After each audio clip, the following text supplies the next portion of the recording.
كفرا وأحلوا قومهم دار البوار جهنم يصلونها وبئس القرار.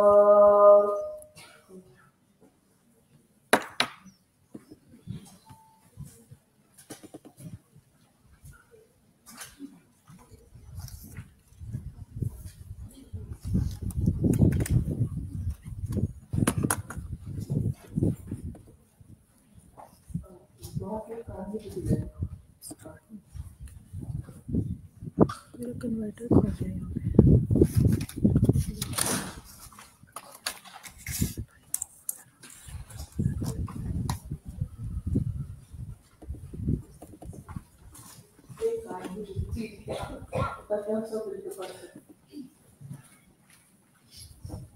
اگر کسی کو کارڈ نہیں ملا تو ہاتھ سے رکھے تاکہ آپ تک یہ کارڈ پہنچے، کیونکہ ہم یہ دعا پڑھنے کی اشارہ کرتے ہیں. آگے سے نہیں آئے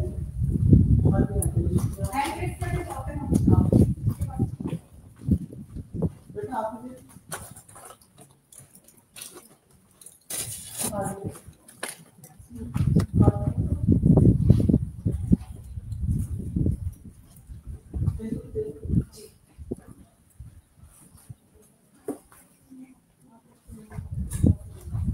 جس کے پاس کارڈ نہیں ہے دعا کا وہ ہاتھ کھڑا کرے تاکہ دعا مل جائے. شکر ہے.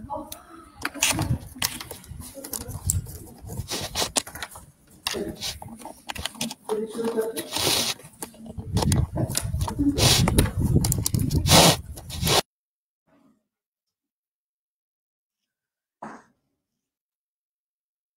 نحمده ونصلي على رسوله الكريم اما بعد فاعوذ بالله من الشيطان الرجيم بسم الله الرحمن الرحيم رب اشرح لي صدري ويسر لي امري واحلل عقدة من لساني يفقهوا قولي. سب سے پہلے تو میں آپ سب کو یہاں پر قرآن کی اس مجلس میں ویلکم کرتی ہوں. اہلاً و سہلاً مرحبا. اللہ تعالیٰ سے دعا کرتی ہوں کہ اللہ تعالیٰ ہمارے آج کے اس پروگرام میں، ہماری اس مجلس میں ہماری اس ملاقات میں بہت خیر اور برکت ڈالے اور ہم بہترین چیز یہاں سے سیکھ کر اٹھیں جس سے ہمیں دنیا اور آخرت میں فائدہ ہو.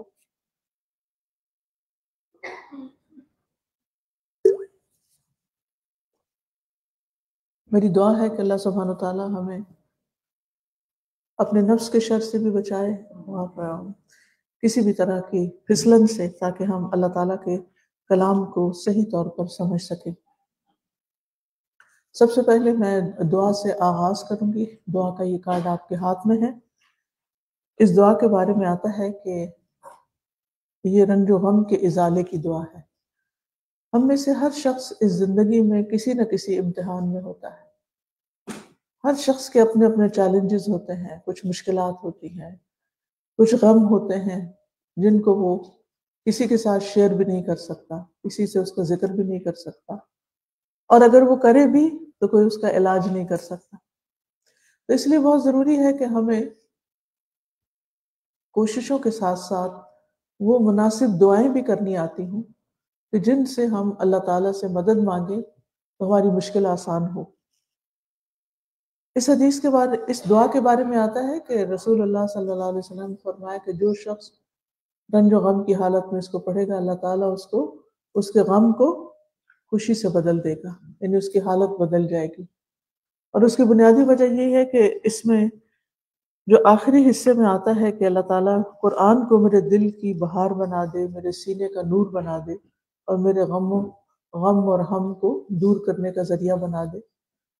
حقیقت یہ ہے کہ قرآن مجید انسان کے لیے جہاں ہدایت کی کتاب ہے، اللہ تعالیٰ کی طرف سے رحمت اور نور ہے، برکتوں سے بھری ہوئی ہے. کتاب انزلناہ الیک مبارک، وہاں انسان کو اس زندگی میں نہ صرف یہ کہ اسے رہنمائی دیتی ہے بلکہ اس کے ساتھ ساتھ اس کے غم، دکھ، تکلیف، پریشانی کو دور کرنے کا ذریعہ بھی ہے، شفاء لما فی الصدور بھی ہے، سینوں کے اندر جو بھی تکلیف ہے اس کے لیے یہ کتاب شفا ہے۔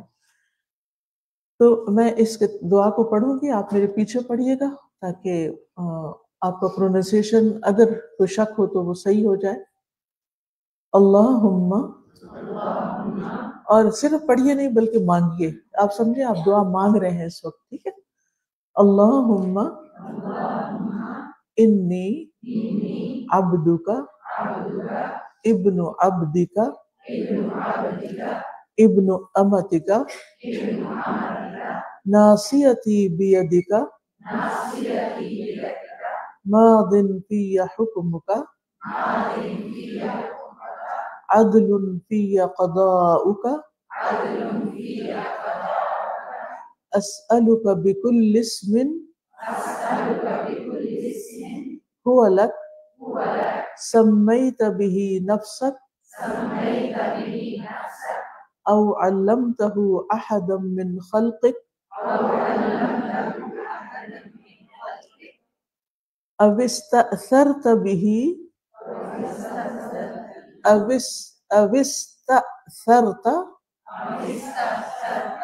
او استأثرت به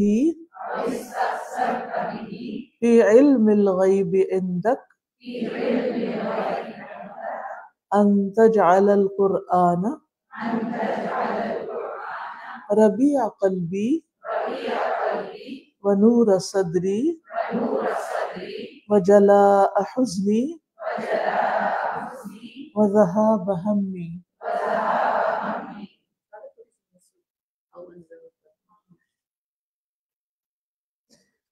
مختلف ورژن ہوتے ہیں، مس نہیں ہوئی، مختلف ورژن۔ جی، اے اللہ بے شک میں تیرا بندہ ہوں، بس اب صرف سن لیجئے کہ کارڈ کو پلٹیے، پیچھے ترجمہ لکھا ہوا، ٹھیک ہے؟ اے اللہ بے شک میں تیرا بندہ ہوں اور تیرے بندے کا بیٹا ہوں اور تیری بندی کا بیٹا ہوں، میری پیشانی تیرے ہاتھ میں ہے، میرے بارے میں تیرا حکم جاری ہے، میرے بارے میں تیرا فیصلہ انصاف پر مبنی ہے، میں تیرے ہر اس نام کے ساتھ جو تو نے اپنے لیے پسند کیا یا اپنی مخلوق میں سے کسی کو سکھایا یا اپنی کتاب میں تو نے اس کو نازل کیا یا تو نے اسے اپنے علم غیب میں رکھنے کو ترجیح دی، سوال کرتا ہوں کہ تو قرآن کو میرے دل کی بہار، میرے سینے کا نور، میرے رنج اور میری پریشانیوں کو دور کرنے کا ذریعہ بنا دے۔ اس میں آپ دیکھیے کہ سب سے پہلے تو اپنی بندگی اور عاجزی کا اظہار کیا گیا ہے کہ میں ایک بندہ ہوں اور میں تیرے ہی بندے کا بیٹا بھی ہوں، یعنی میرا والد بھی تیرا ہی بندہ تھا۔ عام طور پر لوگ اپنے والدین پر ناز کرتے ہیں، میرے والدین اس عہدے پر ہیں، اتنا بڑا ان کا بزنس تھا، یعنی باپ دادا پر فخر دور جاہلیت میں بہت زیادہ ہوتا تھا۔ تو یہاں پر یہ بتایا گیا ہے کہ انسان جو کچھ بھی ہو بہرحال وہ اللہ کا بندہ ہے، اللہ سے بڑا کوئی بھی نہیں۔ پھر تیری بندی کا بیٹا ہوں، یعنی میری ماں بھی تیری ہی بندی تھی، کیونکہ بندے کے لیے سب سے جو پسندیدہ صفت ہے وہ ہے اللہ کا بندہ ہونا، غلام ہونا، اور اللہ بڑائی صرف اللہ سبحانہ وتعالیٰ کی ذات کو سوٹ کرتی ہے، بندوں کو نہیں۔ اور پھر اس کے بعد آپ دیکھیں کہ مزید عاجزی کا اظہار ہے، ناصیتی بیدک، کہ میری پیشانی تیرے ہاتھ میں ہے، یعنی مجھ پر سارے کا سارا تیرا ہی کنٹرول ہے، میرے بارے میں تیرا حکم جاری ہے، یعنی ہماری زندگی میں جو کچھ بھی ہوتا ہے وہ سارے کا سارا اللہ سبحانہ وتعالیٰ کے اذن سے ہوتا ہے، میرے بارے میں تیرا فیصلہ انصاف پر مبنی ہے۔ ہماری زندگی میں کتنے ہی چیزیں ایسی ہوتی ہیں جس پر ہم پریشان ہو رہے ہوتے ہیں کہ یہ کیوں ہو گیا، کوئی بیماری آ جاتی ہے، کوئی بچوں کی طرف سے تکلیف آ جاتی ہے، یا بعض اوقات انسان کو کسی ایک جگہ سے دوسری جگہ موو کرنا پڑ جاتا ہے، یعنی ہجرت کرنی پڑتی ہے، یا کوئی بھی اور ایسی چیز ہوتی ہے جو انسان کے لیے بعض اوقات ایکسیپٹیبل نہیں ہوتی، انسان کو تکلیف دیتی ہے۔ تو ایسی صورت میں انسان اگر اس کو یہ سوچ کے قبول کر لے کہ یہ میرے رب کا فیصلہ ہے. مثلا بعض لوگ بعض خواتین اس بات پر ساری زندگی پریشان رہتی ہیں کہ میری شادی غلط جگہ پر ہو گئی. وہ اللہ کا فیصلہ تھا. اللہ نے آپ کے لیے یہی گھر لکھا تھا, اسی میں سے خیر نکلے گی. اصل میں ہم چاہتے ہیں کہ دنیا ایک جنت ہو, لیکن جنت اللہ نے دنیا میں نہیں بنائی, جنت آگے ہے, اور اس کے لیے دنیا میں تیاری کر کے جانا ہوگا, دنیا میں پروو کرنا ہوگا کہ ہم وہاں جانے کے قابل ہیں یا نہیں. پھر فرمایا میں تیرے ہر اس نام کے ساتھ جو تو نے اپنے لیے پسند کیا یا اپنی مخلوق میں سے کسی کو سکھایا. اللہ تعالیٰ کے کتنے نام ہیں؟ 99. صرف 99 نہیں ہے, وہ 99 سے زیادہ ہے. 99 کا جو بات آتی ہے نا عبداللہ بن مسعود کی روایت میں رضی اللہ عنہ, وہ کثرت کے اظہار کے لیے آتی, یعنی ایگزیکٹ فگر کے لیے نہیں آتی کہ صرف 99 ہے, یعنی بہت زیادہ. جیسے ہمارے ہاں بھی اردو میں یا پنجابی میں اگر کثرت سے کوئی کسی چیز کا اظہار کرنا ہو, کسی مبالغہ کرنا, تو ہم کیا کہتے ہیں؟ تمہیں 100 دفعہ کہا ہے, جی سینکڑوں دفعہ کہا ہے.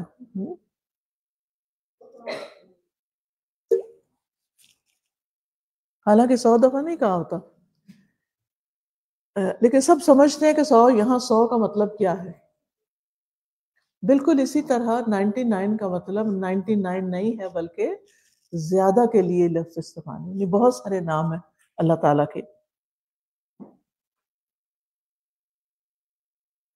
یا اپنی مخلوق میں سے کسی کو سکھایا, یعنی اللہ تعالیٰ نے اپنا کوئی نام خود اپنے لیے پسند کیا, اور ویسے اللہ تعالیٰ کے جتنے بھی نام ہیں وہ اللہ تعالیٰ نے خود اپنے رکھے, اور پھر اپنی مخلوق میں سے کسی کو سکھایا, یا اپنی کتاب میں تو نے اس کو نازل کیا, یعنی قرآن مجید میں جتنے نام آتے ہیں, یا اسے اپنے علم غیب میں رکھنے کو ترجیح دی. یعنی اللہ سبحانہ تعالیٰ نے کہ دنیا میں کسی کو بھی نہیں بتایا اپنا وہ نام. ان سارے ناموں کا وسیلہ دے کر میں سوال کرتا ہوں کہ تو قرآن کو میرے دل کی بہار بنا دے. یعنی یہ کتاب میرے لیے میرے دل کی بہار بنے. بہار جب آتی تو کیا ہوتا ہے؟ ہر چیز خوبصورت لگتی. یعنی جب, اور جو چیز اگر دل اچھا ہو تو ہر چیز اچھی لگتی, اگر دل اداس ہے تو ہر چیز اداس لگتی, اگر دل خوش ہے تو ہر چیز کے اندر ایک چمک نظر آتی, ہر چیز اچھی لگتی ہے. تو دل کا خوش ہونا بہت اہم ہے. ہمارے غم, خوشی, خوف, پریشانی, تکلیف, یہ سارے احساسات دل کے اندر سے شروع ہوتے ہیں. تو یہاں پر دل کی بات کی گئی کہ قرآن میرے دل کی بہار بن جائے, یعنی مجھے قرآن سے ایسی محبت ہو اور قرآن کا پڑھنا میرے لیے اتنا خوبصورت ہو کہ وہ میرا دل خوش ہو جائے, اور جب دل خوش ہو تو ہر چیز آسان ہو جائے. میرے سینے کا نور جو ہے وہ انسان کو چاہیے ہوتا ہے اچھے برے میں فرق کرنے کے لیے. تو جب انسان کے اندر ایک فرقان آ جاتا ہے تو انسان اپنی زندگی میں اس دنیا کے بارے میں بھی بہتر فیصلے کرتا ہے اور اپنی آخرت کے بارے میں بھی. میرے رنج اور میری پریشانیوں کو دور کرنے کا ذریعہ بنا دے. تو اس میں آپ دیکھیے 2 اہم چیزیں بتائی گئی ہیں. نمبر 1, اللہ کے ناموں کا واسطہ دیا گیا ہے, اور نمبر 2, قرآن کی بات کی گئی ہے. اللہ سبحانہ وتعالیٰ کے ناموں کا جہاں تک تعلق ہے تو وہ اللہ تعالیٰ کی پہچان ہے. اللہ کے نام دراصل کیا ہے؟ اللہ کی پہچان. اور جب کسی کی پہچان ہو جاتی ہے تو اس کی بات ماننا آسان ہو جاتی ہے. اگر آپ کو یہ پتہ چلتا ہے کہ کوئی حکم اللہ سبحانہ وتعالیٰ نے دیا ہے تو پھر کیا ہوتا ہے؟ آپ اس کو فوراً لینے کی کوشش کرتے ہیں یا اس کو ریجیکٹ نہیں کرتے. لیکن یہ اس وقت ہوتا ہے جب آپ پہچانتے ہیں اللہ تعالیٰ کو. جہاں تک اللہ تعالیٰ کے ناموں کا تعلق ہے اس میں آپ دیکھیں سورۃ طٰہٰ کے شروع میں آتا ہے بسم اللہ الرحمن الرحیم, طٰہٰ ما انزلنا علیک القرآن لتشقی. ہم نے آپ پر قرآن اس لیے نہیں نازل کیا کہ آپ مشقت میں پڑ جائیں, بدبختی میں پڑ جائیں. الا تذکرۃ لمن یخشی، یہ تو ایک یاد دہانی ہے، نصیحت ہے اس کے لیے جو ڈرتا ہو، یعنی جو اللہ سے ڈرتا ہو وہ قرآن سے استفادہ کر سکتا ہے۔ تنزیلا ممن خلق الارض والسماوات العلی، یہ قرآن اس ہستی کا نازل کردہ ہے جس نے زمین کو پیدا کیا اور بلند آسمانوں کو پیدا کیا۔ کون ہے وہ؟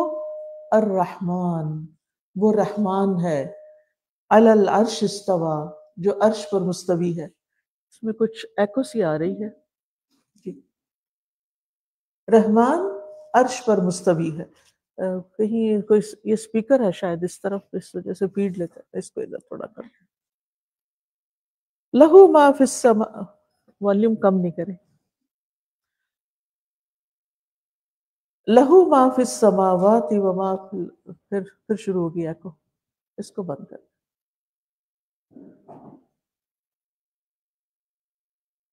لہو ما فی السماوات وما فی الارض وما بینہما وما تحت الثری، اسی کے لیے ہے جو کچھ آسمانوں میں ہے اور جو زمین میں ہے اور جو ان دونوں کے درمیان میں ہے، یہ ساری چیزیں ان کا مالک اللہ ہے۔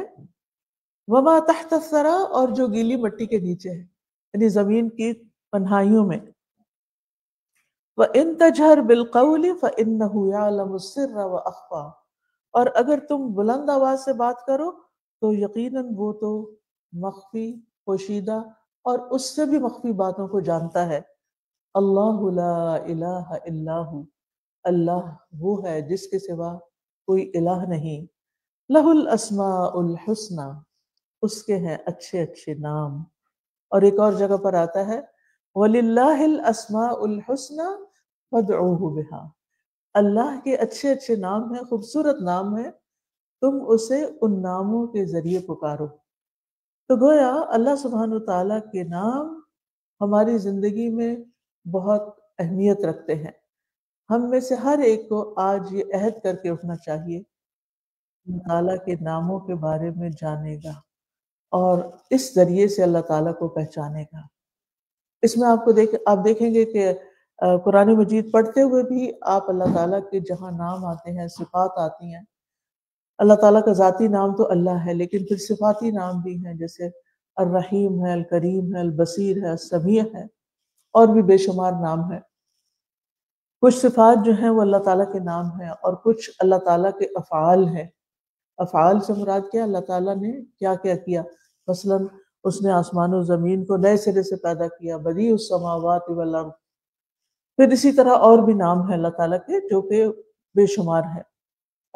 ریسنٹلی ایک کتاب میں نے پڑھی جس میں اللہ تعالیٰ کے 155 ناموں کا احاطہ کیا گیا ہے، جس میں اللہ تعالیٰ کے ناموں کی ڈسکرپشن دی گئی ہے۔ ایک خاتون نے ہی وہ کتاب لکھی ہے، ساجدہ ناہید نے، اور بہت عمدہ کتاب ہے، اگر آپ اس کا مطالعہ کریں تو آپ کو فائدہ ہوگا۔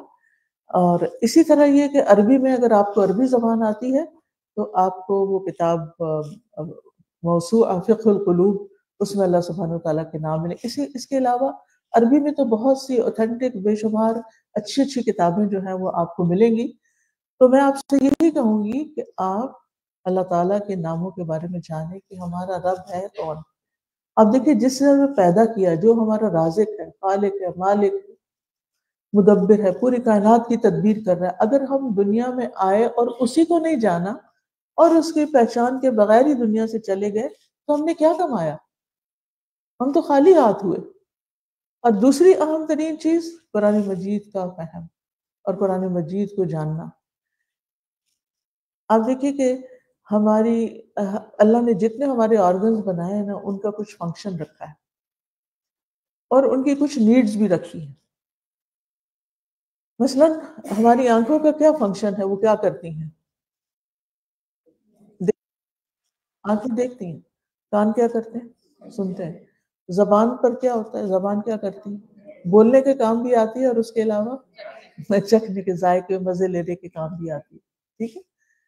اچھا، اسی طرح آپ دیکھیے کہ ہمارا دل جو ہے اس کی بھی ایک غذا ہے اور اس کا بھی ایک کام ہے۔ دل سوچ بچار کا کام کرتا ہے اور دل جو ہے اس پر ہماری صحت کا انحصار ہے۔ جسمانی صحت اور زندگی کا انحصار بھی دل پر ہے اور اس کے علاوہ ہماری روحانی صحت جو ہے اس کا انحصار بھی دل پر ہے. جب تک دل درست نہ ہو اس وقت تک ہماری زندگی میں کوئی لطف نہیں ہو سکتا. اور اس دل کو درستگی کے لیے اللہ تعالیٰ کی پہچان آپ یوں سمجھے اس کی غذا ہے، اور قرآن جو ہے وہ اس کی شفا ہے.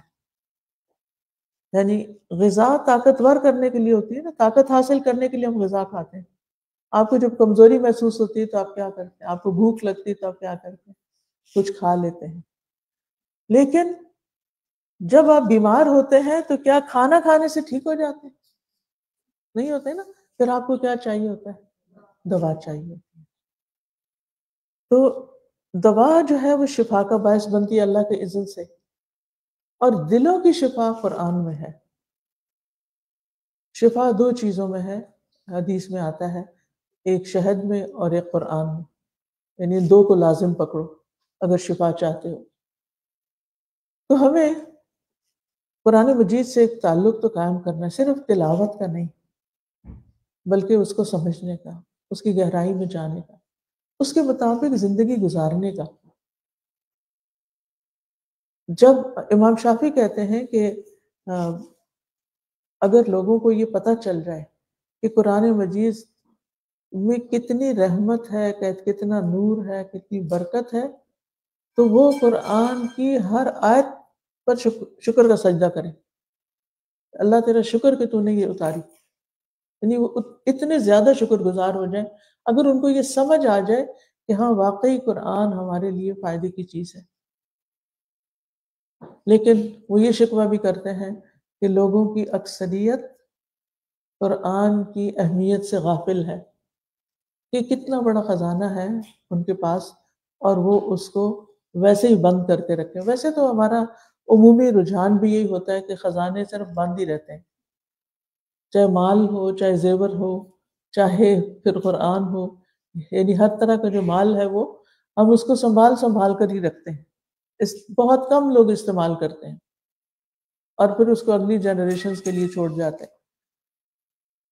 تو ہم میں سے ہر ایک کو اس کتاب کی قدر کرنی ہے. آج جو میں نے چیز آپ کے ساتھ شیئر کرنی ہے وہ ایک تو یہ دعا تھی جس کے اختتام پر آپ دیکھ رہے ہیں دو لفظ آ رہے ہیں، وَجَلَاءَ حُزْنِي وَذَهَابَ ہَمِّي، کہ اللہ اس کتاب کو میرے لیے غموں سے جلا بخش اور میرے ہم اور افکار اور انزائٹی اور بے چینی اور پریشانی ان چیزوں کو دور کرنے کا ذریعہ بنا دے. ہم نے یہ سلسلہ دعاؤں کا اس طرح شروع کیا ہے کہ خوبصورت کارڈ کے اوپر دعا لکھی ہوئی ہو جس کو ہم یاد بھی کر لیں، اور پھر آپ اس کو کیا کریں، یا تو چھوٹے سے فریم میں ڈال کے کہیں رکھ دیں یا پھر کسی دیوار یا فریج وغیرہ پہ لگا کے اس کو جس وقت بھی، یعنی جب میں نے یہ دعا یاد کی تھی تو اس وقت اس قسم کی کوئی چیز اویلیبل نہیں ہوتی تھی، عموماً کتابوں میں بھی اور پرنٹ بھی نہیں ملتی تھی. تو مجھے یاد ہے کہ میں نے ایک پینسل سے ایک کاغذ کے اوپر لکھ کے تو پھر اس کو دیوار پہ لگا کے پھر اس کو یاد کیا تھا. اور میرا طریقہ یہ تھا کہ جب کوئی چیز مجھے بادر کرتی، کوئی چیز بے چین کرتی، پریشان کرتی، تو میں جا کے دیکھ کے اس کو پڑھ لیتی. اور پھر اس کے بعد میں نے اپنے قرآن مجید کے اندر اس کو رکھ لیا کہ روز جب قرآن کی تلاوت کرتی تو ساتھ اس دعا کو بھی پڑھتی. تو یہ دعا جو ہے یہ انشاءاللہ تعالیٰ آپ کے رنج و غم، دکھ تکلیف کے ازالے کا ذریعہ بنے گی. اور کوئی دن ایسا نہیں گزرتا کہ جب ہمیں کوئی نہ کوئی پریشانی بچوں کی طرف سے یا ماحول کی طرف سے کبھی، یعنی اگر گھر کی پریشانیاں ختم ہوتی ہیں تو دنیا میں کوئی پریشانی کھڑی ہو جاتی ہے اور وہ ہمیں بے چین کر دیتی ہے. کبھی جاب کی طرف سے، کبھی کسی رشتہ دار کی طرف سے، یعنی کچھ نہ کچھ زندگی میں چل ہی رہا ہوتا ہے. تو پرسکون ہونا محال ہے، بڑی مشکل بات ہو گئی. تو جب انسان کا اللہ تعالیٰ کے ساتھ تعلق مضبوط ہو جاتا ہے، اللہ تعالیٰ کی پہچان ہو جاتی ہے اس کے ناموں کے ذریعے، اور پھر اس کے ساتھ ساتھ قرآن سے تعلق مضبوط ہو جاتا ہے اور قرآن کے ذریعے انسان کو شفا ملنے لگتی ہے، تو پھر غم بہت چھوٹے لگتے ہیں. یہ بالکل ایسے ہی ہے جب آپ صحت مند ہوتے ہیں تو بڑی بڑی چیزیں آپ کو معمولی لگتی ہیں. آپ نے کوئی بڑی سی چیز موو کرنی ہے، صوفہ ہی موو کرنا ہو، اور آپ صحت کی حالت میں، تو آپ کیا کرتے ہیں؟ ادھر سے ادھر دھکا لگا کے خود سے خود، بچوں کا انتظار نہیں کرتے، موو کر لیتے ہیں. لیکن اگر آپ کو بخار ہوا ہے، آپ بیمار ہیں، تو پھر کیا ہوگا؟ پھر آپ کہیں گے یہ پانی کا گلاس بھی مجھے کوئی اور پکڑا دے. چھوٹی سی چیز بھی اٹھانا رکھنا جان پہ بھاری ہو جاتا ہے. ٹھیک ہے. جب انسان کا دل صحت مند ہوتا ہے، انسان کا دل خوش ہوتا ہے، اس کا دل مضبوط ہوتا ہے، طاقت ہوتی ہے اس کے اندر، تو زندگی کے بڑے سے بڑے مسئلے جو ہیں وہ بہت چھوٹے لگتے ہیں. اور اس سے کچھ نہیں، ہو جائے گا، اللہ ہے نا، اللہ تعالیٰ آسان کر دے گا، کچھ مشکل نہیں لگتا. لیکن اگر دل بیمار ہو جائے، غم سے بھر جائے، دکھوں سے بھر جائے، بے چینیاں ہو جائے، اس میں پریشانیاں ہوں، تو پھر کیا ہوتا ہے؟ آپ نے دیکھے ہوں گے ڈپریشن کے مریض یا منٹل ہیلتھ ایشوز جن لوگوں کو ہوتے ہیں، ان کو چھوٹا سا کام بھی بہت بڑا لگتا ہے، بہت بھاری لگتا ہے، بہت مشکل لگتا ہے. اور پھر آپ دیکھیے بعض اوقات کوئی سیدھی طرح بھی بات کرے تو اس پہ بھی الجھ پڑتے ہیں.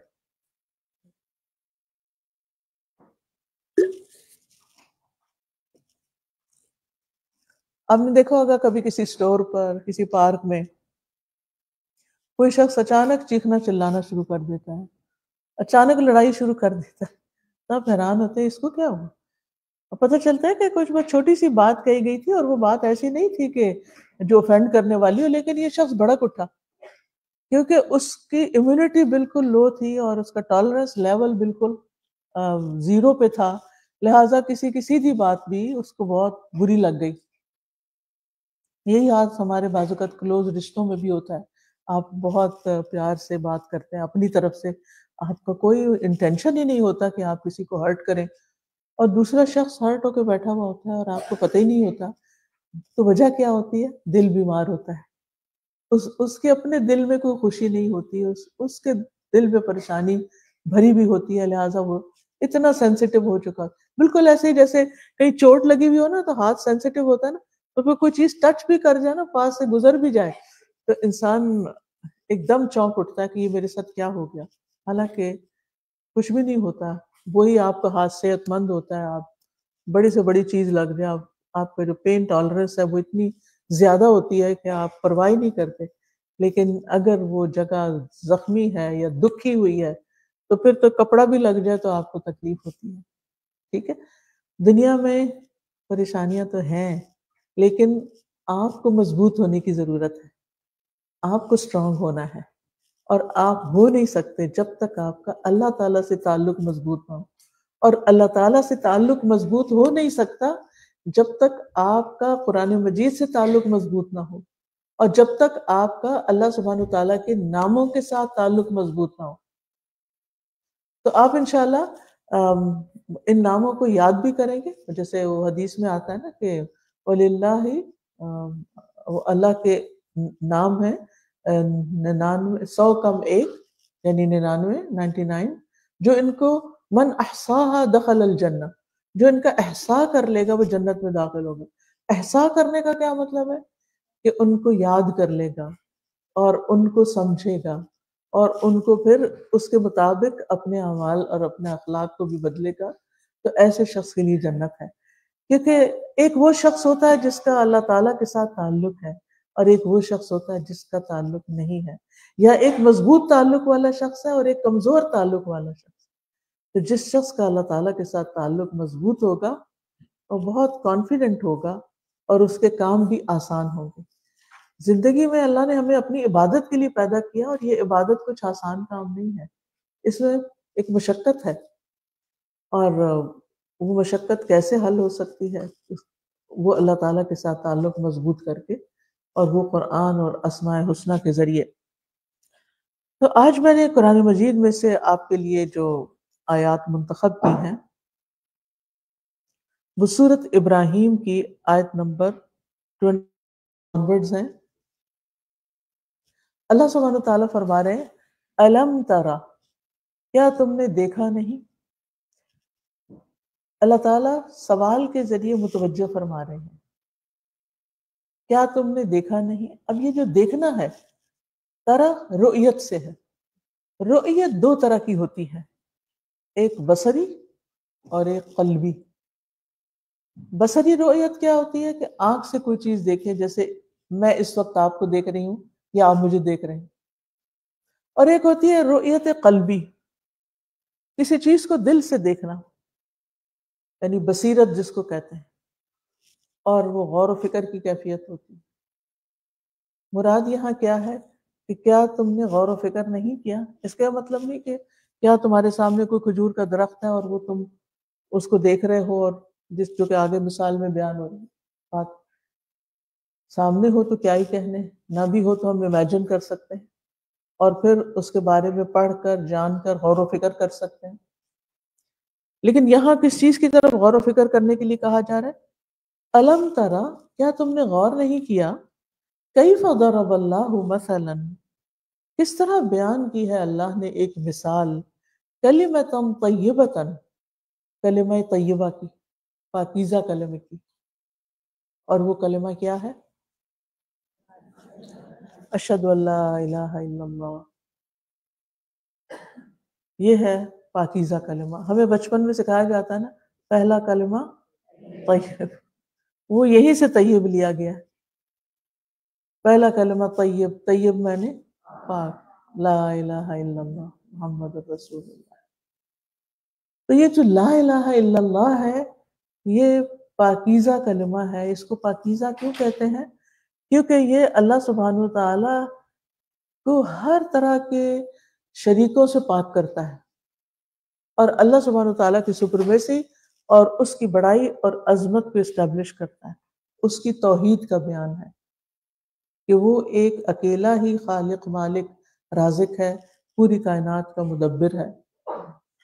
تو الم تر کیف ضرب اللہ مثلا، کیا تم نے اللہ تعالیٰ کی بیان کردہ اس مثال پر غور نہیں کیا جو اللہ تعالیٰ نے کلمہ طیبہ کی مثال بیان کی ہے؟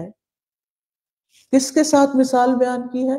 کشجرۃ طیبہ، ایک پاکیزہ درخت کی طرح. شجرہ کہتے ہیں، شجر اردو میں بھی ہے، طیبہ پاکیزہ. کیسا ہے وہ درخت؟ اصلها ثابت، جس کی جڑ، بنیاد ثابت، جمی ہوئی، گڑی ہوئی، مضبوط ہے. وفرعها فی السماء، اور اس کی شاخیں آسمان میں پھیلی ہوئی ہیں. تؤتی اکلها کل حین، وہ دیتا ہے اپنے پھل ہر آن، ہر وقت. بِإِذْنِ رَبِّهَا، اپنے رب کے اذن سے. وَيَضْرِبُ اللَّهُ الْأَمْثَالَ لِلنَّاسِ، اور اللہ تعالیٰ لوگوں کے لیے مثالیں بیان کرتے ہیں. لَعَلَّهُمْ يَتَذَكَّرُونَ، شاید کہ وہ نصیحت حاصل کر لیں. تو ہمیں بھی اس مثال سے ایک نصیحت حاصل کرنی ہے، اس سے کچھ سمجھنا ہے. تو آپ دیکھتے ہیں کہ کلمہ طیبہ جب کسی انسان کی زندگی میں آ جاتا ہے، کوئی مسلمان ہو جاتا ہے، اس کا لا الہ الا اللہ پر یقین ہو جاتا ہے، تو وہ انسان کیسا ہوتا ہے؟ جیسے ایک بہت اچھا خوبصورت پاک درخت، مضبوط درخت. اور آپ کے لیے تو درختوں کی مثال سمجھنا کچھ مشکل نہیں. اگرچہ حدیث کی روح سے یہ درخت کھجور کا درخت ہے، لیکن کسی بھی درخت کو آپ دیکھ لیجئے جو مضبوط ہو، اس کی جڑ مضبوط ہو، آندھی آئے، طوفان آئے، بارش ہو، سردی ہو، گرمی ہو، وہ درخت نہ مرجھاتا ہے، نہ ہی ہلتا ہے اپنی جگہ سے، نہ ہی اس کے اندر کسی قسم کی کوئی بیماری لگتی ہے.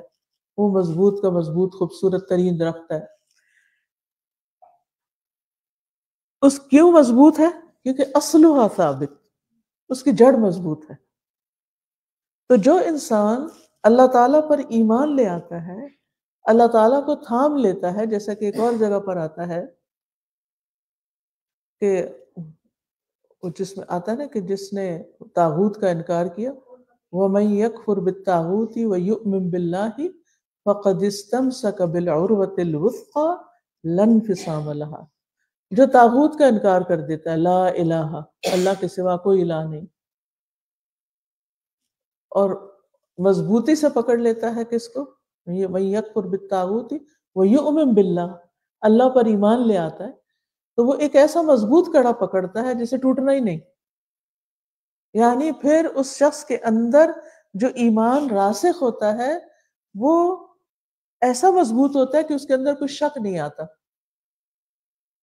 اس کا پورا اعتماد اور بھروسہ یقین اللہ کی ذات پر ہوتا ہے، کیونکہ اس کا تعلق اللہ تعالیٰ سے مضبوط ہو جاتا ہے، اس کو ایسی ہستی کا پتہ چل جاتا ہے جو سب سے بے نیاز ہے، جو الرحمن الرحیم ہے، جو مالک یوم الدین ہے، جو رب العالمین ہے، جو ارحم الراحمین ہے، جو زندہ ہے، جو ہر چیز کو قائم رکھنے والا ہے۔ یعنی جو آپ اللہ تعالیٰ کے نام اور صفات پڑھتے چلے جائیں تو آپ خوش ہوتے جائیں گے کہ میرا اس ذات سے تعلق ہے، آپ کا دل مضبوط ہوتا چلا جائے گا، کیونکہ ہم بعض اوقات اللہ تعالیٰ کو ہم انسانوں کی طرح سمجھ لیتے ہیں، اور پھر اگر ہماری کوئی دعا کبھی قبول نہ ہو تو ہم سمجھتے ہیں کہ بس نعوذ باللہ۔ ریسنٹلی ایک بچی نے مجھ سے کہا کہ مجھے اللہ تعالیٰ کے بارے میں ڈاؤٹ ہے۔ میں نے کہا کہ کیا ہوا، کیوں ایسا ہے؟ کہتے میں نے دعا کی تھی، میری دعا نہیں قبول ہوئی، ایمان متزلزل ہو گیا، شیکی ہو گیا۔ لیکن بندہ مومن ایسے نہیں سوچتا، تو کہتے وہ ہے، اگر قبول نہیں ہوئی تو وہ دنیا کے لیے نہیں ہوئی، آگے کے لیے ہو چکی ہے، کیونکہ وَإِذَا سَأَلَكَ عِبَادِي عَنِّي فَإِنِّي قَرِيبٌ أُجِيبُ دَعْوَةَ الدَّاعِ إِذَا دَعَانِ فَلْيَسْتَجِيبُوا لِي وَلْيُؤْمِنُوا بِي لَعَلَّهُمْ يَرْشُدُونَ۔ جب میرے بندے آپ سے میرے بارے میں پوچھیں تو انہیں بتا دیجئے کہ میں تو قریب ہوں اور میں جواب دیتا ہوں پکارنے والے کی پکار کا جب بھی وہ مجھے پکارتا ہے۔ یہ تو اللہ تعالیٰ خود فرما رہے ہیں، وہ جواب دیتا ہے، وہ قبول کرتا ہے، لیکن اس کو ہولڈ کرتا ہے کہ ابھی آپ کو وہ چیز نہیں دینی جو آپ مانگ رہے ہیں۔ کیوں؟ کس لیے؟ ابھی کیوں نہیں دینی؟ اس کو ایک مثال سے سمجھیے۔ آپ کے گھر میں پوری ایک کیبنٹ طرح طرح کی چاکلیٹ سے بھری ہوئی ہے، آپ نے اپنے بچے کو ایک چاکلیٹ دی، وہ اس نے کھا لی، اس کو مزہ آ گیا، اب وہ کیا چاہتا ہے؟ ایک اور دے۔ چلے آپ نے دوسری دفعہ بھی دے دی، پھر وہ کیا کہے گا؟ ایک اور دے، اور کھانا نہیں کھائے گا۔ چلے آپ اس کی محبت میں اس کو کھلاتے چلے جائیں، کھلاتے چلے جائیں، کھلاتے چلے جائیں، اس کی ہر بات، ہر مطالبہ پورا کرتے چلے جائیں، کیا ہوگا؟ اس کی صحت کا کیا ہوگا؟ لازماً خراب ہوگی، چاہے وہ چاکلیٹ ایلمنڈ سے بھری ہوئی ہو، پھر بھی وہ صرف زبان کے ٹیسٹ کے لیے کھا رہا ہے، اس کو اس میں نیوٹریشن وہ نہیں مل رہی جو اس کی پوری باڈی کو چاہیے۔ بلکہ آپ کو پتہ نہیں کہ شوگر کی جو ایکسس ہوتی ہے وہ کیا کرتی ہے، انسان کے اندر سے کیلشیم اور بہت سی چیزوں کو ڈپلیٹ بھی کرنے لگتی ہے۔ پہلے ہم چھوٹے ہوتے تھے تو کہتے تھے بچے نے میٹھا بہت کھایا ہے تو اس کا خون گندا ہو گیا، پتہ نہیں خون بگڑ گیا یا خراب ہو گیا، تو پھر کیا کھلاتے تھے، یاد ہے کچھ؟ کڑوی دوائی کی، کڑوا کھلاتے تھے۔ کیوں کھلاتے؟ نیم اور طرح طرح کی کڑوی چیزیں کیوں کھلاتے تھے؟ تاکہ خون صاف ہو جائے، ٹھیک ہے نا؟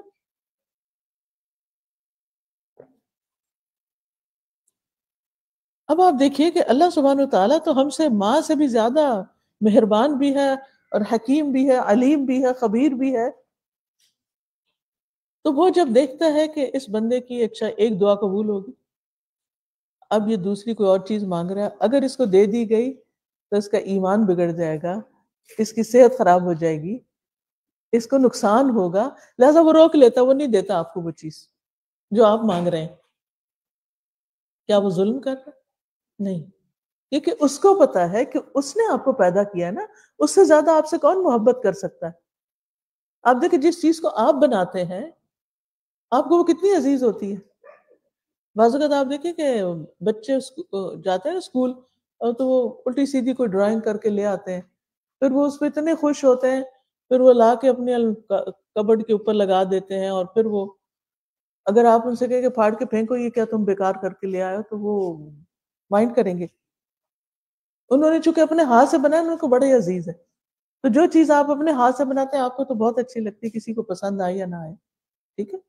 تو اگر انسانوں کو یہ سمجھ آتی ہے تو اللہ سبحانہ تعالیٰ نے ہمیں اپنے ہاتھ سے بنایا، یعنی آدم علیہ السلام کو اپنے ہاتھ سے بنایا، تو کیا اللہ سبحانہ تعالیٰ اپنے ہی ہاتھ سے بنائے ہوئے انسان کے اوپر ظلم کرنا چاہے گا؟ نہیں، اللہ تعالیٰ نے فرما دیا میں بندوں پہ ظلم کرنے والا نہیں ہوں۔ اللہ سبحانہ تعالیٰ نے اگر ہمیں کچھ دیا تو بھی اس کا فضل ہے، ہمارا کوئی حق نہیں کہ ہم جو مطالبہ کریں وہ ہمارا پورا ہو جائے۔ مثلاً آپ کہیں جاب کرتے ہیں، کسی کمپنی نے آپ کو ہائر کیا، اب ایک دن آپ چلے جاتے ہیں اور آپ کہتے ہیں کہ مجھے کل کی چھٹی چاہیے، وہ کہیں گے بھائی کیوں؟ آپ کو تو یہاں کام کے لیے بلایا اور آپ کہہ رہے ہیں چھٹی چاہیے۔ اگلے دن کوئی اور مطالبہ لے کر میری تنخواہ بڑھا دے، اگلے دن کچھ اور کر لے، اگلے دن کچھ اور کر لے، تو آپ کا کیا خیال ہے؟ یہ جسٹیفائڈ ہے کہ اس کی ہر بات مانتے چلے جائیں؟ نہیں، اللہ نے آپ کو اس پلانٹ پہ کیوں بھیجا؟ اپنی عبادت کے لیے بھیجا، اور ساتھ کچھ نعمتیں بھی دی، پروویژن دی آپ کو۔ اب آپ کہتے ہیں مجھے یہ بھی چاہیے، مجھے وہ بھی چاہیے، مجھے وہ بھی چاہیے، آپ سب کچھ یہی دنیا میں لینا چاہیے۔ اگر لوگوں کو وہ سب کچھ مل جاتا جو وہ چاہتے ہیں تو زمین فساد سے بھر جاتی، ابھی بھی بھری ہوئی ہے، لیکن پھر وہ اور زیادہ بھر جاتی۔ تو یہ اللہ تعالیٰ کی بہت بڑی رحمت ہے کہ وہ ہمیں کچھ چیزیں دیتا ہے اور کچھ چیزیں روک لیتا ہے ہم سے، اور یہ اس کا مکمل انصاف ہے، ظلم نہیں ہے۔ لہٰذا ہمارے لیے کیا ضروری ہے کہ ہم کیا کریں؟ اللہ کے فیصلوں پر راضی رہیں، اللہ کے فیصلوں پر راضی رہیں، اور جو اللہ کے فیصلوں پر راضی رہتا ہے وہ مطمئن ہوتا ہے، وہ کہتا ہے اس میں بھی خیر ہے، کچھ مل گیا اس میں بھی خیر ہے، نہیں ملا اس میں بھی خیر ہے، کیونکہ یہ فیصلہ اس الحکیم کا ہے جو حکمت والا ہے، جس کے سامنے ہماری مصلحتیں ہیں، فائدے ہیں، اور وہ ہمیں تنہا نہیں چھوڑے گا۔ جتنا آپ کا ٹرسٹ زیادہ ہوگا، جتنا آپ کا ایمان زیادہ ہوگا، اتنی آپ کی زندگی میں سکون ہوگا، آپ کا توکل زیادہ ہوگا، آپ کی امیدیں زیادہ ہوں گی۔ تو بہرحال جو یہاں پر کیا بتایا گیا کہ جو کلمہ طیبہ ہے اگر کسی انسان کے اندر وہ پکا راسخ ہو جاتا ہے تو وہ انسان ایک عمدہ درخت کی طرح ہوتا ہے جس کی جڑ مضبوط ہوتی ہے۔ یہ جڑ کی مضبوطی کلمے کی وجہ سے ہوتی ہے، اصلها ثابت۔ جب یہ جڑ مضبوط ہو جاتی ہے تو پھر دوسری طرف کیا ہوتا ہے؟ فرعها فی السماء، اس کی شاخیں آسمان کی طرف جا رہی ہیں۔ کیا مطلب اس بات کا؟ اس کا مطلب یہ ہے کہ جس شخص کا ایمان درست ہوتا ہے، شرک سے پاک ہوتا ہے، اس کا ہر عمل آسمان پہ چڑھتا ہے، ٹھیک ہے نا؟ الیہ یصعد الکلم الطیب، یہ پڑھا آپ نے قرآن میں؟ جنہوں نے ترجمہ تفسیر پڑھی ہوگی انہیں یہ آیت سمجھ آ رہی ہوگی۔ الیہ یصعد الکلم الطیب والعمل الصالح یرفعہ، اس کی طرف چڑھتے ہیں پاکیزہ کلمات اور نیک اعمال ان کو اوپر لے جاتے ہیں آسمان کی طرف۔ اور ویسے بھی انسان کے اعمال جو ہیں وہ ہر جمعرات اور سوموار کو پیش کیے جاتے ہیں نا، اوپر چلے جاتے ہیں۔ فرشتے روز آتے ہیں نا آپ کے پاس، کون سے ہیں، کیا نام ہے ان کا؟ کرامن کاتبین۔ وہ کیا کرتے ہیں؟ سب کچھ لکھ لیتے ہیں، ٹھیک ہے؟ اور وہ لکھا ہوا پھر کیا ہوتا ہے؟ آسمان کی طرف چلا جاتا ہے، وہ لے کے جا کے اللہ تعالیٰ کے حضور پیش کرتے ہیں۔ 2 فجر کے وقت آتے ہیں اور عصر کے وقت چلے جاتے ہیں، 2 عصر کی نماز کے بعد آتے ہیں اور فجر کے وقت چلے جاتے ہیں۔ دن اور رات کی الگ الگ شفٹ ہے، پورا ایک سسٹم ہے جس میں آپ کی ہر چیز ریکارڈ ہو رہی ہے۔ جب ہمیں پتہ چلتا ہے کسی جگہ پر کیمرے لگے ہوئے تو ہمارا عمل کیسے ہوتا ہے؟ ہم کتنے سنبھل کے چلتے ہیں۔ کسی بھی بلڈنگ میں داخل ہوتے ہوئے وہاں تصویر لگی ہوتی ہے نا، کیمرے کی، وہ الرٹ کرتے ہیں آپ کو۔ پاکستان میں تو ہائی وے پہ، روڈ پہ بھی لگے ہوتے ہیں کہ یہاں آگے کیمرہ آ رہا ہے، تو لوگ فوراً کانشیس ہو جاتے ہیں، اپنی سپیڈ ہلکی کر لیتے ہیں کیونکہ ان کو پتہ فائن دینا پڑے گا۔ تو بالکل اسی طرح آپ دیکھیں کہ ہماری جو زندگی ہے اس میں بھی کچھ چیزیں ایسی ہیں کہ وہ صرف اس وقت ٹھیک ہوتی ہیں، انسان کی اصلاح صرف اس وقت ہوتی جب اس کو یہ یقین ہوتا ہے کہ میری آل دا ٹائم میری سرویلنس ہو رہی ہے، مجھے کوئی دیکھ رہا ہے. جب کوئی انسان ہمیں دیکھتا ہے تو ہم اتنے کانشیس ہو جاتے ہیں، لیکن یہ ہمیں یاد نہیں ہوتا نا اللہ تعالیٰ کا یہ نام کہ وہ البصیر ہے، وہ ہر جگہ دیکھ رہا ہے. وہ دن کو بھی دیکھتا ہے، رات کو بھی دیکھتا ہے، روشنی میں بھی دیکھتا ہے، اندھیرے میں بھی دیکھتا ہے، ظاہر بھی آپ کا دیکھتا ہے، باطن بھی دیکھتا ہے، آپ کے خیالات تک سے واقف ہے. تو جو رب آپ کی ایک ایک چیز سے واقف ہے، آپ اگر اس احساس کے ساتھ کام کریں تو آپ کے کاموں کی کوالٹی کیسے ہوگی؟ آپ اکیلے میں بھی بیٹھے ہوں، اکیلے میں بھی کوئی کام کر رہے ہوں. بعض لوگ ہوتے ہیں جلدی جلدی نماز پڑھتے ہیں. الم یعلم بان اللہ یرا، کیا وہ نہیں جانتے کہ اللہ دیکھ رہا ہے؟ اگر وہ اکیلے میں خاص طور پر ٹکرے مار رہے ہیں، لوگوں کے سامنے بڑی اچھی اچھی نماز ہو رہی ہے اور اکیلے میں بس جیسے تیسے پڑھ لی، نہیں، وہاں بھی اللہ دیکھتا ہے. تو جس کو یہ یقین ہو جاتا ہے نا کہ ہر وقت سرولنس ہو رہی ہے، اس کی خود بخود اصلاح ہونے لگتی ہے اور ہر چیز ٹھیک کرتا ہے. تو بہرحال یہاں پر یہ ہے کہ جڑ ثابت ہے، کلمے کی وجہ سے، ایمان کی وجہ سے مضبوطی ہے اور اعمال کی قبولیت ہے. پر وہ حافظ ہو، ایسا انسان سلام بھی کرتا ہے، اجر پاتا ہے. مسکرا کے کسی کو دیکھتا ہے تو کیا ہوتا ہے؟ اجر ہوتا ہے کہ نہیں؟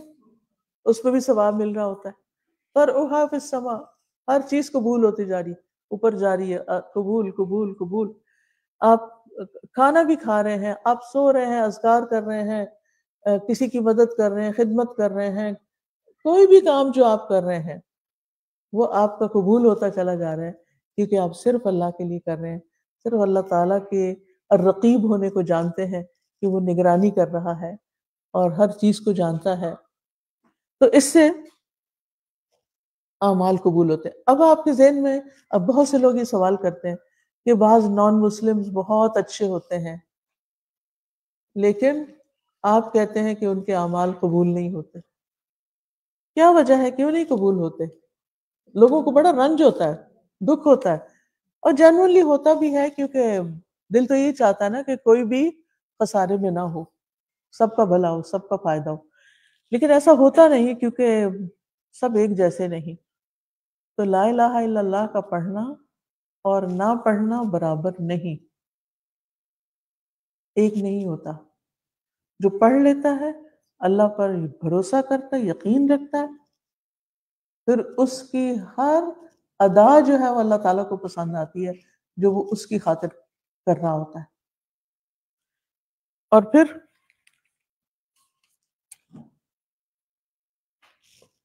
نان مسلم کا کیوں نہیں قبول ہوتا؟ کیونکہ اس کی اصل جو ہے نا جڑ مضبوط نہیں، وہ نیت کے بغیر کام کر رہا ہوتا ہے. مومن ہر کام اللہ کی رضا کے لیے کر رہا ہوتا ہے، اللہ سے اجر پانے کے لیے کر رہا ہوتا ہے. جب یہ چیز انسان کی زندگی میں آ جاتی ہے کہ میں ہر چیز اس لیے کر رہا ہوں کہ مجھے اللہ جزا دے گا، تو پھر اس کا طریقہ ہی بدل جاتا ہے. وہ انتظار میں نہیں رہتا کہ مجھے لوگوں سے کیا ملے گا، اسے لوگوں سے توقعات نہیں ہوتی. اب دیکھیں ہماری فرسٹریشنز کیوں زیادہ بڑھتی چلی جا رہی ہیں؟ کیونکہ ہماری لوگوں سے توقعات زیادہ ہو گئی ہیں. پیغمبروں نے آ کے کیا کہا تھا؟ ان اجریہ الا علی اللہ، میرا اجر تو بس اللہ کے ذمے ہے. اور ہر مومن کو بھی یہی سوچنا چاہیے کہ جو بھی اچھا کام میں کر رہا ہوں اس میں میرا اجر اللہ کے ذمہ ہے. تو اصلها ثابت ہو تو فرعها فی السماء ہے، ہر نیکی قبول ہو رہی، ہر لمحہ عبادت، ہر لمحہ اوپر جا رہا ہے، کچھ نہ کچھ چڑھ رہا ہے آسمانوں پہ.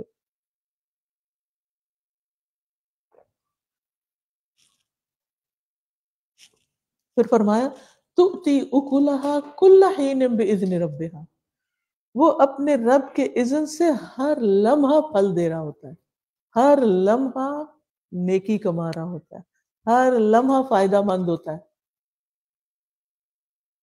وہ آرام بھی کر رہا ہو نا، وہ سو بھی رہا ہو تو بھی وہ عبادت کی حالت میں ہوتا ہے. وہ کھا بھی رہا ہو، بسم اللہ پڑھ کے، اللہ کا نام لے کے، دائیں ہاتھ سے کھا رہا ہے، بیٹھ کے کھا رہا ہے، حلال کھا رہا ہے، کمائی بھی حلال ہے، چیز بھی حلال ہے، ساری کی ساری عبادت ہے.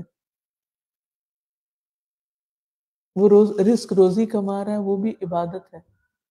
رزق حلال کمانا کیا ہے؟ عبادت ہے. بچوں پہ خرچ کر رہا ہے، بیوی پہ خرچ کر رہا ہے، عبادت ہے. اور خوشی خوشی کر رہا ہے کہ میرے رب نے مجھے اس کا حکم دیا ہے کہ میں ان کی ٹیک کیئر کروں. بخل سے کام نہیں لیتا. جب یہ کیفیت ہوتی ہے نا، یہ کلمہ زندگی میں آتا ہے، ہر چیز ٹھیک ہو جاتی ہے. تو اتی اکلھا کل حین، ہر لمحہ اس نے کچھ اچھا ہی کرنا ہے. وہ جو کرے گا اچھا ہی کرے گا. نبی صلی اللہ علیہ وسلم نے فرمایا خیر الناس من ينفع الناس، لوگوں میں سب سے اچھا وہ ہے جو لوگوں کو فائدہ پہنچاتا ہے.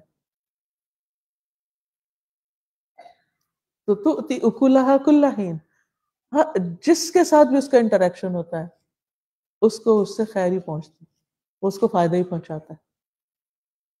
بھلا ہی بھلا، سب کا بھلا، سب کی خیر، سب کے لیے خیر خواہی.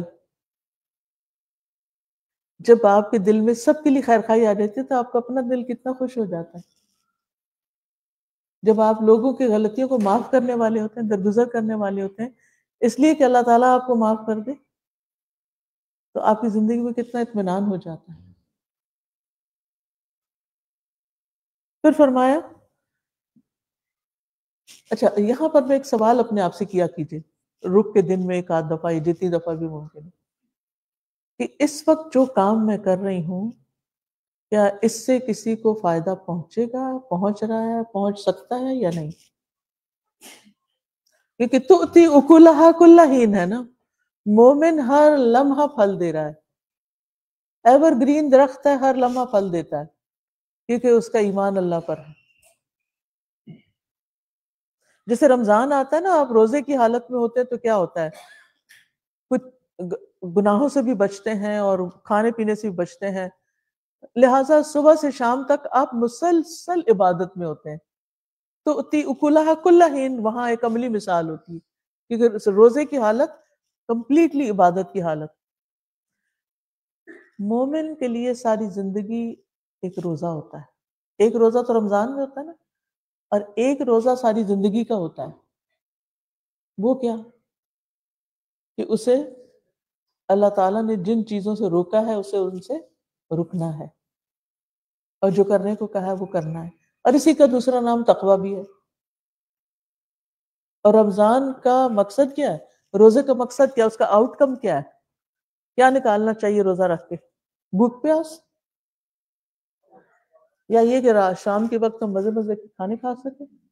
نہیں. مقصد کیا ہے؟ تقویٰ. یس، روزہ تقویٰ سے کھاتا ہے تو اس میں کچھ کام کرنے کے ہوتے ہیں، کچھ نہیں کرنے کے ہوتے.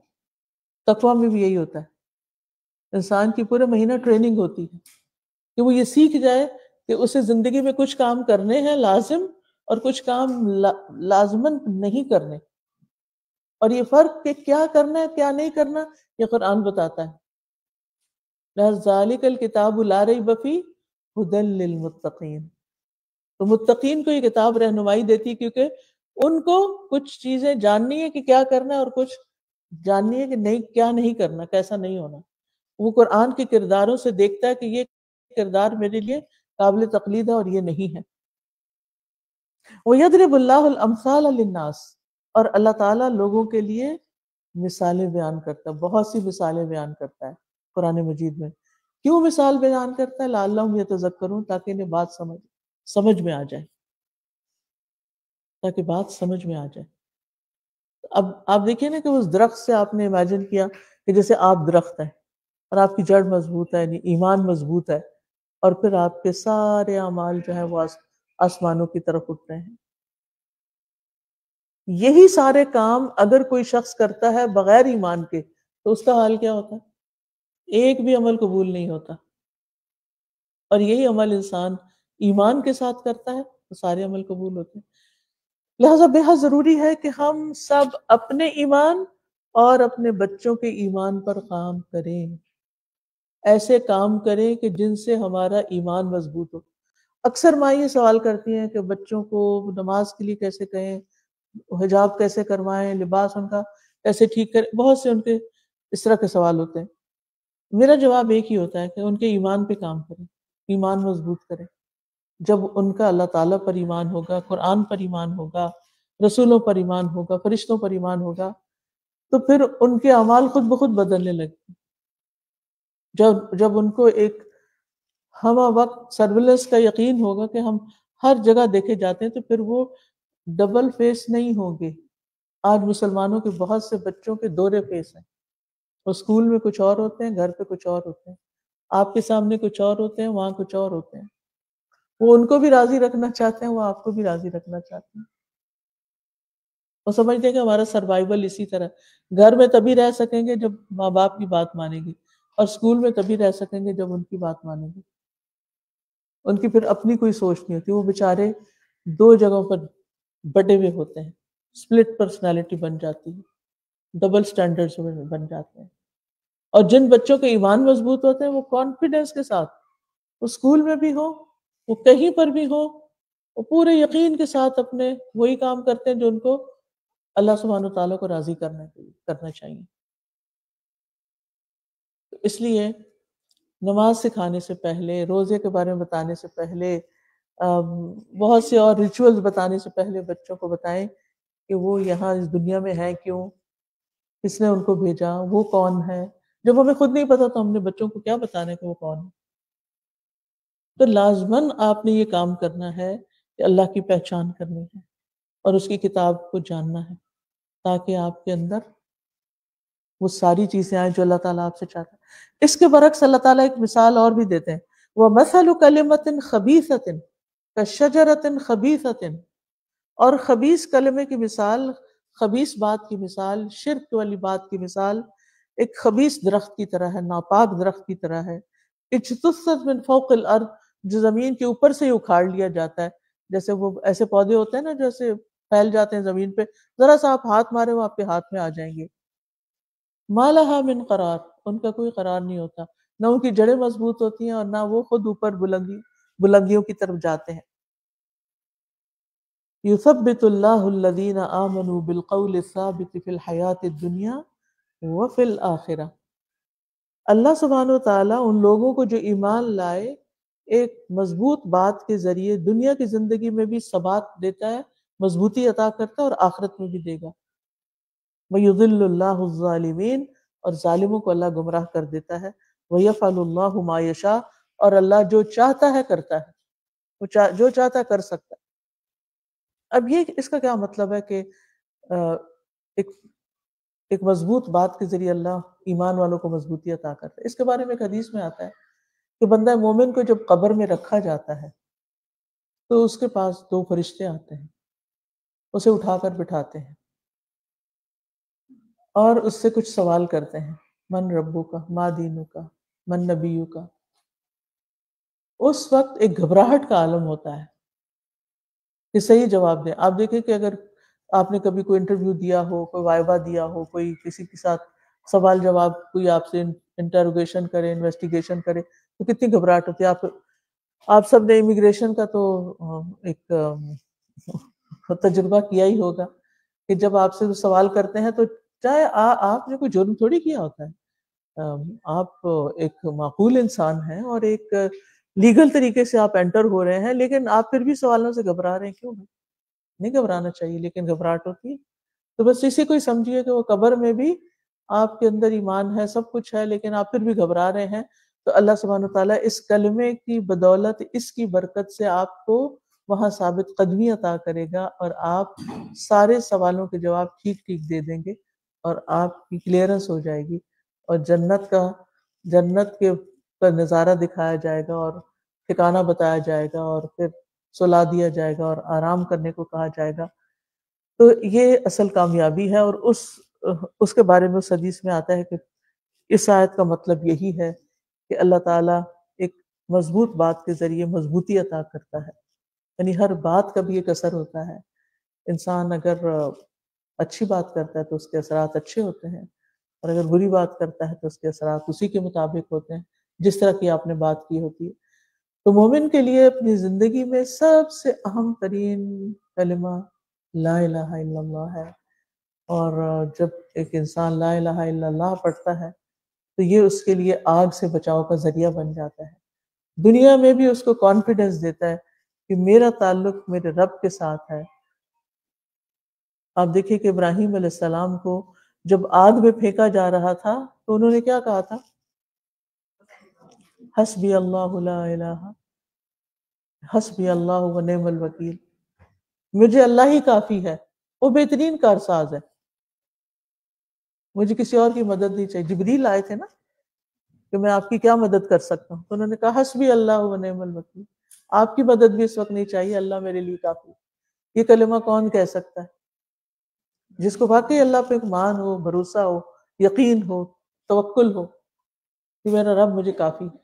اور یہ جو توکل ہے نا، یہ زندگی کے ہر موڑ پہ ضروری ہے آپ کے لیے۔ ہر جگہ آپ کو ہر غم، دکھ، تکلیف، پریشانی کے موقع پہ جو چیز آپ کو بادر کرے، گھبراہٹ ڈالے کہ حسبی اللہ و نعم الوکیل، میرے لیے اللہ کافی اور وہ بہترین کارساز، وہ میرا کام بنا دے گا، مجھے بری کرنے کی ضرورت نہیں، مجھے پریشان ہونے کی ضرورت نہیں۔ اور آپ دیکھیں گے کہ آپ کے کام کس طرح ہوتے ہیں، اور ہر کام کا ایک وقت ہوتا ہے، تو اس لیے انسان کو اس کا انتظار کرنا چاہیے۔ میں نے بہت زیادہ باتیں کر لی ہیں، میرے خیال اس اوپر زیادہ ہو گیا۔ اب میں آپ کو بات کرنے کا موقع دیتی ہوں۔ اگر آپ جو بات ابھی میں نے کہی ہے ان آیات کی روشنی میں، اس سلسلے میں آپ کچھ مزید ایلیبوریٹ کرنا چاہیں، یو آر موسٹ ویلکم، یا پھر آپ یہاں پر آئے ہیں، دور دور سے آئے ہوں گے، اپنا وقت لے کر آئے ہیں، نکال کے آئے ہیں، اپنے کام چھوڑ کر آئے ہیں، ہو سکتا ہے کسی نے جاب سے چھٹی لی ہو، تو یہاں ہو سکتا ہے آپ کوئی مجھے سجیشن دینا چاہیں، کوئی سوال کرنا چاہیں۔ سوال میں کوئی فقہی سوال نہیں، میں فقی علم نہیں ہوں، میں تو ایک طالب علم ہوں قرآن کی، اور قرآن سے محبت اور قرآن ہی کا پیغام عام کرتی ہوں، تو اس لیے اگر اس سے متعلق کوئی بھی چیز آپ کہنا چاہیں گے اور موسٹ ویلکم، ہاتھ کھڑا کیجئے، آپ کو مائک دیا جائے گا اور آپ بات کیجئے۔ جی کوشش کیجئے کہ یہ جو آؤٹ پٹ ہے نا، یہ جو سپیکرز ہیں اس کے سامنے وہ نہ ہو۔ تو السلام علیکم سرور، میں اسٹینڈنگ میرا نام سکوں ہے، تو میں چلا کے آن لائن سن رہی ہوں 3-4 سال، میں نے بہت کچھ سیکھا ہے، اور یہ بہت محسوس کیا ہے کہ بہت لیٹ علم مل رہا ہے، اس وقت ملا جب میں نانی ماں پڑھ چکی تھی، ٹھیک ہے، تو مجھے یہ بھی افسوس ہے کہ جو ینگ بچیاں، میں سب سے پہلے معلوم چاہتی ہوں اگر میری بات کسی کو کڑوی لگے تو میں پہلے سرچ کرتی ہوں۔ جو بھی آپ کے اسٹوڈنٹ ہیں پاکستان سے آ رہے ہیں، ہم لوگ یہاں سے بڑے شوق سے جاتے ہیں کہ بچیاں پڑھی لکھی لے کے آئیں گے، خدا کا ماشاء اللہ بہت اچھا نام ہے، بہت اچھے ایجوکیشن ہے الور کے لیے، تو مجھے نہیں پتا کہ کسی میں حوصلہ ہے اس وقت یا کہ اپنا کوئی فیس کر سکے، یا جو مجھے تکلیف ہے جس تکلیف سے میں گزر رہی ہوں، جو کچھ میں دیکھ رہی ہوں کہ جتنی بھی لڑکیاں یونیورسٹی پاکستان سے آ رہی ہیں، الحمدللہ میں یہاں کی جتنی برٹش بچیاں ہیں اس بارے میں بات نہیں کر رہی، اور اسپیشل اسٹوڈنٹ ہے آپ کو، جیسے ہی وہ ان کا ایک مشن ہوتا ہے کہ ہم لندن جائیں، ٹھیک ہے، جیسے ہی وہ اپنے کیمپ پرووائڈ کرتی ہیں یہاں سے، چاہے وہ کسی بھی حالت میں جا رہا ہے، کوئی ڈسیبل ہے، کوئی شرابی ہے، کوئی نیک بندہ ہے، لیکن تو ایک مشن ہوتا ہے کہ ہمیں لندن جانا ہے، یہاں پہنچتی ہیں تو یہاں پہ بات سنتا ہے کہ مشن ہوتا ہے کیا اگر مختصر بات کریں آپ، دیکھیں اوروں کو بھی ٹائم سے دینا۔ لینی ہے، اس سے کے چکر میں وہ بیچاری کو 9-10 سال انتظار کرنا پڑتا ہے، لیکن ان کے لیے سفر بہت ہوتا ہے، لیکن وہ 9 منتھ میں 6 منتھ میں یہ سب حاصل کر لیتے ہیں، اور اسپیشلی یہ آ کے تو ریپ کا کیس کرتی ہے اپنے نظر جو کہ نکاح میں آئے ہیں، تو جو کہ مائک بند ہو چکا ہے، ٹھیک ہے، جی کہ وہ ریپ ہمارا ریپ ہوا ہے، تو وہ تقریباً ریپ کے کیس میں اپنے ہسبینڈ کو سزا دلوا دیتی ہیں 10 سال کے لیے، 12 سال کے لیے، اور وہ خود 6-9 ماہ کے اندر ان کو بینیفٹ بھی مل جاتا ہے، ایک بیٹا بھی مل جاتا ہے، اور ان کو پلان بینیفٹ جو کچھ ان کے اپنے جی جزاک اللہ خیر، بہت شکریہ. میں آپ کے سمجھ گئی ہوں آپ کی بات یہ ہے کہ ہم کسی بھی چیز کو جنرلائز نہیں کر سکتے. یہ بچی نیچے بیٹھی ہوئی ہے، یہ بھی پاکستان سے آئی ہے، اس سے بھی پوچھیں کہ یہ کیا کر رہی ہے. عظمیٰ کی بات کر رہی ہوں، آپ اس وقت کیا کر رہی ہیں؟ کھڑے ہو کر بتائیں. بسم اللہ، السلام علیکم ورحمۃ اللہ وبرکاتہ. الحمدللہ میں بھی اللہ کی اسٹوڈنٹ ہوں اور بہت ساری بچیاں پاکستان سے جامعہ اللہ کا پڑھ کے آتی ہیں. ان کا ایک ہی مشن ہوتا ہے، ایک ہی مقصد ہوتا ہے کہ قرآن کو آگے بڑھانا. میں نے آج تک کوئی بھی ایسی بچی یا کوئی بھی ایسی لڑکی نہیں دیکھی جو کسی تعلیمی ایسے اسلامی ادارے سے پڑھ کے آئی ہو اور اس نے ایسا کوئی کام کیا. ایکسیپشنل کوئی چیز ہو سکتی ہے، ہر طرح کے لوگ ہوتے ہیں، اور ہم ون سائیڈڈ بات سن کے یہ فیصلہ نہیں کر سکتے کہ وہ اسی کا ہی سارا قصور ہوگا. آئی ڈونٹ نو کہ حالات کس طرح کے ہیں. اس لیے کسی ادارے کو یا کسی بھی، میں نہیں کہتی کہ میں دفاع کر رہی ہوں کہ جو ہم پڑھا رہے ہیں بہت ہی اچھا، ہم تو صرف بتانے والے ہیں، باقی تو ہر ایک کا اپنی مرضی، وہ اسے قبول کرے یا نہ. اب مثال کے طور پر اگر میں نے یہاں آپ کو کچھ بتایا ہے تو آپ اس کو قبول کریں یا نہ، یہ تو میری ذمہ داری. میری کیا ذمہ داری؟ بتانا. اور آپ کی کیا ذمہ داری؟ عمل کرنا. اگر آپ میں سے کوئی نہیں کرے گا تو اس کی ذمہ دار میں تو نہیں، یا کوئی ادارہ تو نہیں. تو اس لیے ہر کیس الگ ہوتا ہے اور اس کو بھی دیکھنا پڑتا ہے کہ وہ کیوں اس طریقے اس رستے پہ چل پڑا. اللہ تعالیٰ، میری تو دعا ہے اللہ تعالیٰ سب کو ہدایت دے اور سب کے گھر بسا کے رکھے. جی السلام علیکم، میرا نام سنجنا ہے اور میں کیمبرلے کلاس قرآن کی اسٹوڈنٹ ہوں اور ماشاء اللہ ہمارے 15 سال ہو چکے ہیں. میری بہت خواہش ہے کہ آپ ہمارے ادارے میں کہاں جدھر کے ہم ہیں ادھر آپ تشریف. آپ کہاں کے ہیں؟ یہی یہاں سے کافی دور ہے لیکن جگہ کا نام بتا دیجیے. اوکے. اور میرا ایک سوال یہ ہے کہ جو آپ نے دعا شروع میں پڑھائی تھی، کیا یہ بیماری کے لیے بھی پڑھ سکتے ہیں؟ یہ دعا نہیں، یہ نہیں. بیماری کے لیے جو دعائیں اس وقت آپ کو تیار کر کے دی گئی ہیں وہ شفا کی دعائیں ہیں. ٹھیک ہے جی. جی آپ نے پروگرام بھی دیکھا ہوگا. اس میں اگر آپ دیکھیں، ویسے تو یہ ساری کتاب ہی بیماری کے وقت پڑھنے کی ہے کیونکہ اس سے حوصلہ بڑھتا ہے، لیکن اس کے پیج 50 کے اوپر شفا کی دعائیں. اگر کوئی بیمار ہے تو یہ پڑھ کے آپ دم کر سکتے ہیں. شکریہ بھائی. جی ادھر یہ ہاتھ کھڑا ہے، یہاں ہاتھ اونچا کیجیے تاکہ پھر آپ تک پہنچے. اگر 2 مائک ہو تو ایک اس طرف رہے ایک اس طرف. جی فرمائیے. السلام علیکم. وعلیکم السلام. I get really super excited when anybody talks about Allah's names because when I had problems, میرے اردو تو اچھی ہو گئی ہے آپ کے لیکچر سلسلے تو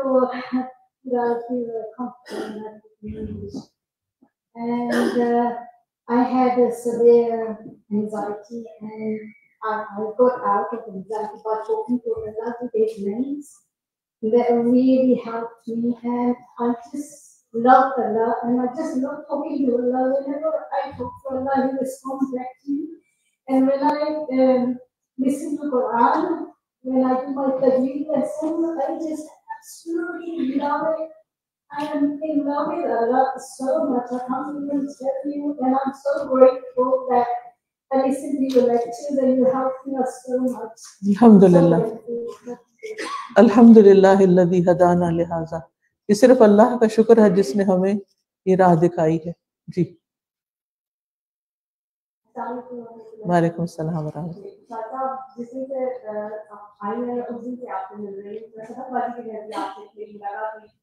میں نے آپ کے لیے کچھ سیکھا تھا اور میں نے آپ کو پڑھ کے بھی سنایا تھا، شاید آپ کو یاد ہوگا.